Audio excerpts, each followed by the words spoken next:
Okay, today we're going to be talking about phase changes and how we change from one state of matter to another state of matter. So first off, what a phase change is any change from one state of matter to another. All phase changes require energy transfer to occur. Either you're moving from a phase or a state of matter that has lower energy.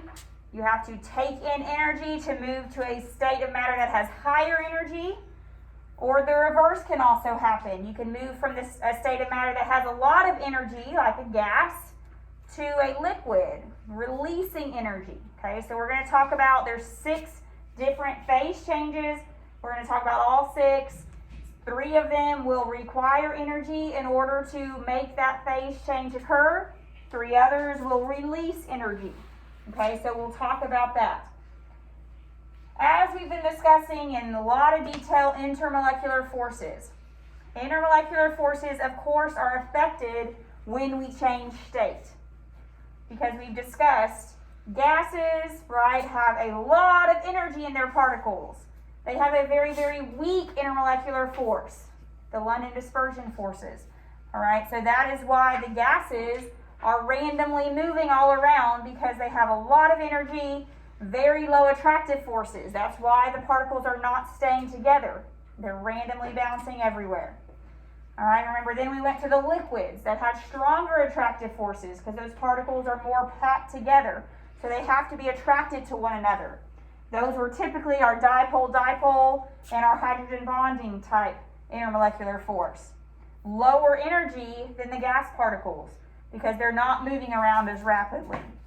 And then finally our solids, remember the strongest intermolecular forces of all because those particles are very packed in, very strong, very high melting points, which led us to know that those particles have very, very low energy, right? The particles are barely moving, just vibrating in place. Okay, so that is how energy of particles changes as our intermolecular forces change. The stronger the intermolecular force, the lower the energy of the particles, and vice versa. Any questions on how intermolecular forces are affected by energy? All right, so we have 3 processes that take energy, meaning you have to put energy into the system to make it happen.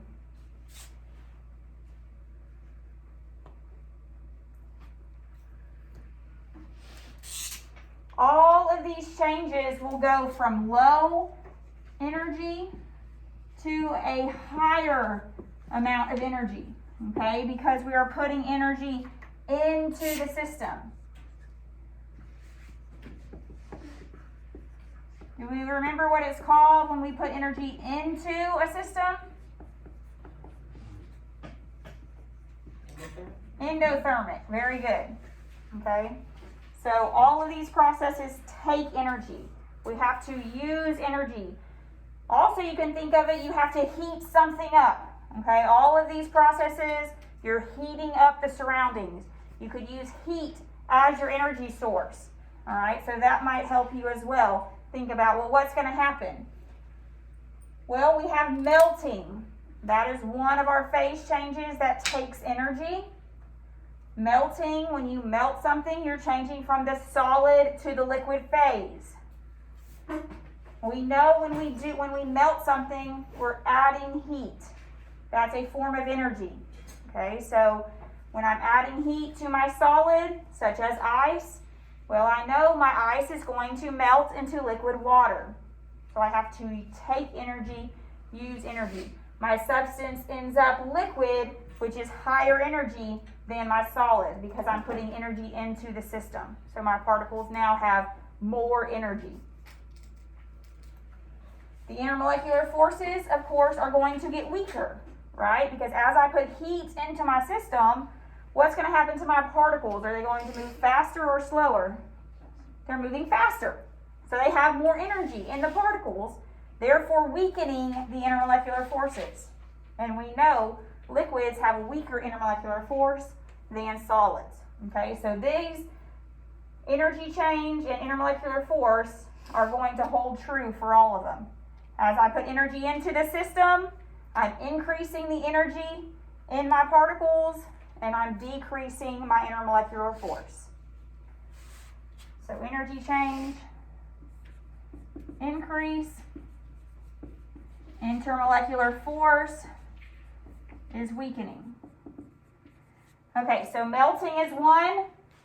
Then we have another one called sublimation. This is not one we hear about very often, all right? But it is when a solid goes directly to the gas phase, skips the liquid phase completely. Dry ice is an example of sublimation, okay? Going straight from a block of dry ice to the gas phase. It never hits the liquid phase, okay? So it's very specific types of substances that can have sublimation, okay? But once again, we're still increasing energy in our particles because we're going from the solid to the gas. We have to take energy to make that to occur, and our intermolecular forces are weakening because we know the gases are the least strong intermolecular force. The last one that takes energy is vaporization. Also evaporation, right? Same idea here. Sometimes people call it evaporation, vaporization, same thing. But this is when we go straight from liquid to the gas. Okay, like a puddle of water is water. We can see it. Sun comes out, heats it up, taking in energy, and then we have our water evaporating. Okay, same thing. We're taking in energy, heating up the particles, making them move faster, therefore decreasing the intermolecular force. Everyone see the relationship between energy change and intermolecular force as we change phase. Good? All right, we have three more. The three other ones will obviously be the opposite. Okay, they're going to release energy or give away energy. So these all occur when we are going from higher energy to lower energy. Okay, so these are all happening when we're taking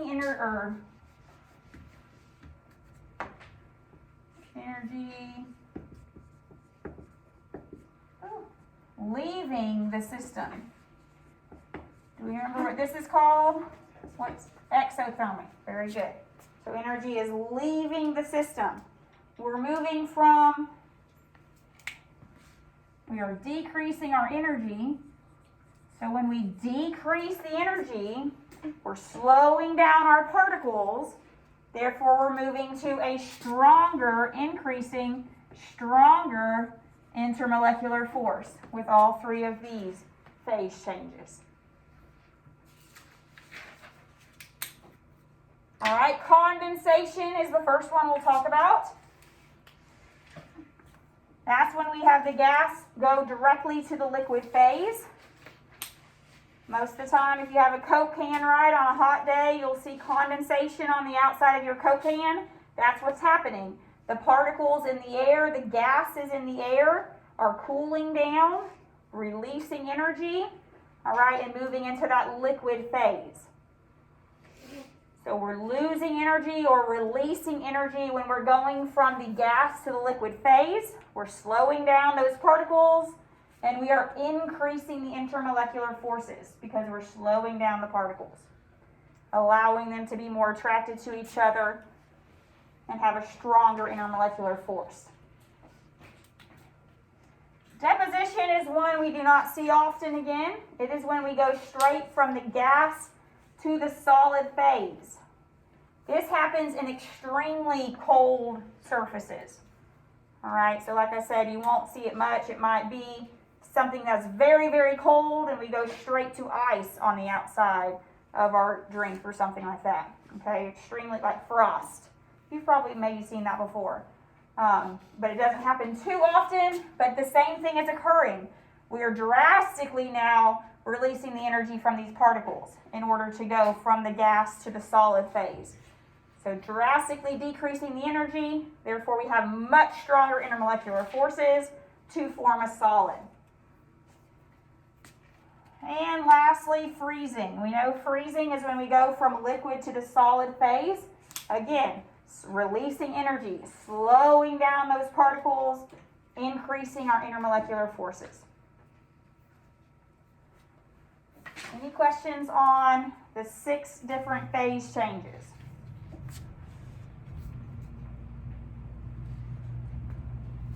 Make sure you know those. Make sure you know which ones take energy and which ones release energy.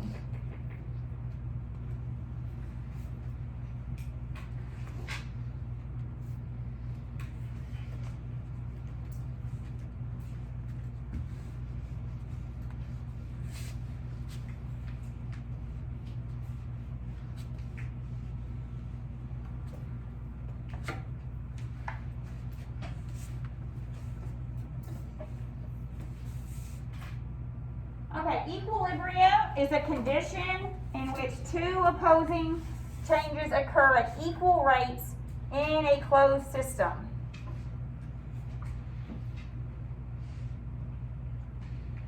So equilibrium is like finding the happy point. The system is balanced out, okay? I use the example of opening oxygen gas on one side of the room, hydrogen gas on the other side of the room. And we said, well, yeah, eventually, right, these oxygen and hydrogen particles would be evenly mixed throughout the room. At that point, it would be equilibrium, okay, equal throughout your closed system. It's just a little cartoon here, but what's happening is that the particles are moving up into the gas phase and then moving back, settling out into the liquid equilibrium phase. But just think about equal mixing, all right, is a good example of finding the equilibrium.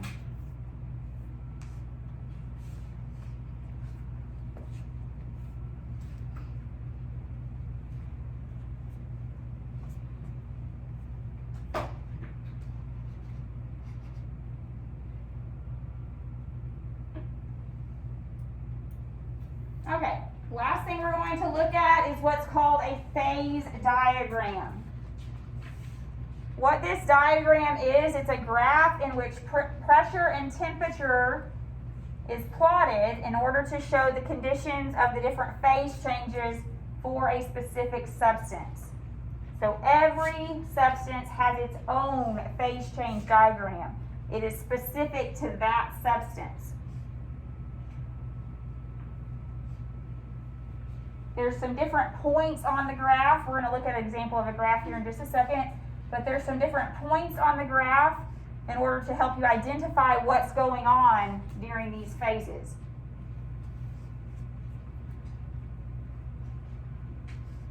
The triple point is the point at which all 3 states of matter can coexist. Meaning at that exact temperature and pressure, is very specific point of temperature and pressure, you could see solid, liquid, and gas. That is considered the triple point.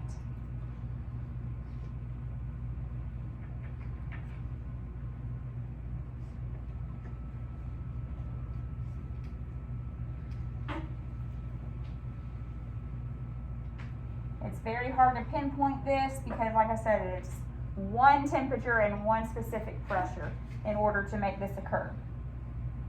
The critical point is a point of critical temperature and critical pressure, and this tells you what critical pressure and critical temperature are.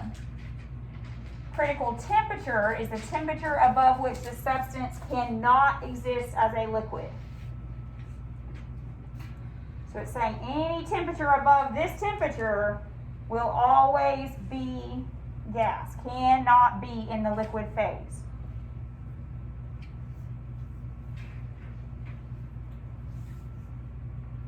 Critical pressure is the lowest pressure that the substance can exist as a liquid. So any pressure above that can no longer be in the liquid phase, would be in the gas.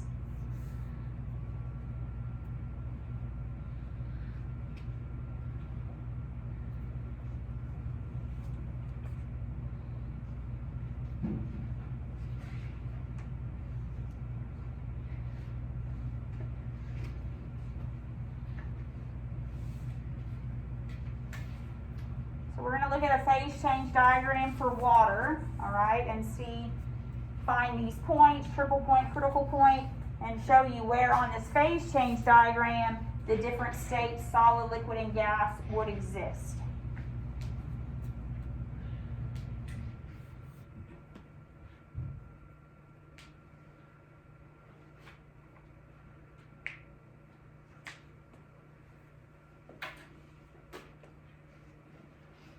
As mentioned before, all phase change diagrams are going to be different for every substance. All right. However, you would still have a triple point, and it's not going to be the same temperature and pressure that waters will be, but there is a triple point, and there is a critical point. Okay. So, like I said, the numbers, the values won't be the same for every substance, but you'll be able to recognize it.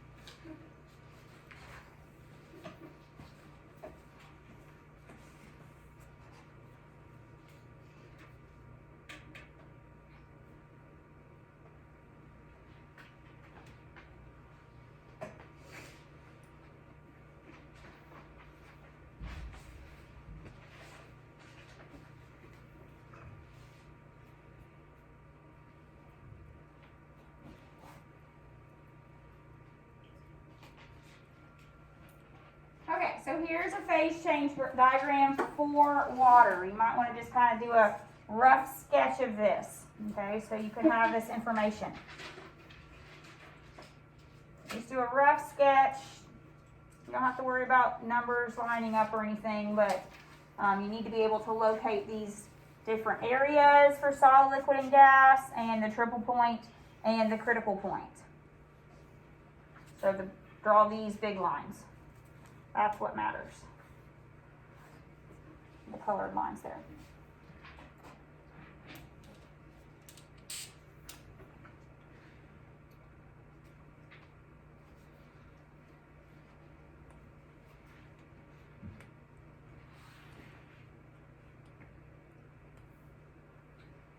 All right, so your x-axis should always be the temperature, because we know that's independent, our temperature, versus our pressure. Okay, so every phase change diagram will have pressures and temperatures, because your phases are going to change based, or state of matter is going to change based on when you change the temperature or the pressure of the system. Any change could result in a different state of matter. All right, so a substance in which we have low temperature and a large range of pressure is going to be your solid. Okay, so think about ice. Low temperatures, right? We have solid ice whenever we have low temperatures, right? Because our particles are closer together, low energy, very strong attractive forces. Okay, so your solids are always going to be in this region with low temperatures. Well, now we increase our temperature, okay, but keep it at high pressure. We get into the liquid phase. So this, to the right of the solid, higher pressures would be your liquid phase. So I'm heating it up, got pretty high pressure, right? Because we looked at that cylinder picture, whenever we had high pressure, our particles were closer together, okay? So that is more of the liquid phase. Now at high pressure, high temperature, but we release the pressure. So we give those particles more space, decrease their attractive forces. We've moved into the gas phase. Okay, so the gas phase is always going to be higher temperatures and lower pressures. Like I said, the numbers will change for every substance, but the areas will still be the same. Okay, the lines might look a little different, but solids will always be low temperature. Liquids will always be higher temperatures and higher pressures. Gases will always be higher temperatures but lower pressures. This is the triple point. The triple point is the point in which the solid, liquid, and gas phases all intersect. At that one point, you could see any of the three states. If you barely change temperature or pressure in any way, you could easily fall into one state. So this is called the triple point. Up here is the critical point. It is the point in which you can no longer be liquid. Okay, that was the critical temperature and the critical pressure. If I increase my temperature this way, I can no longer be a liquid. If I increase my pressure this way, I can no longer be a liquid. Okay, you get into what's called a supercritical fluid. We're not going to get into all that, okay, but just know that is the critical point. Any questions on the phase change diagram? Okay, so that is it for the notes today. We're going to test review now.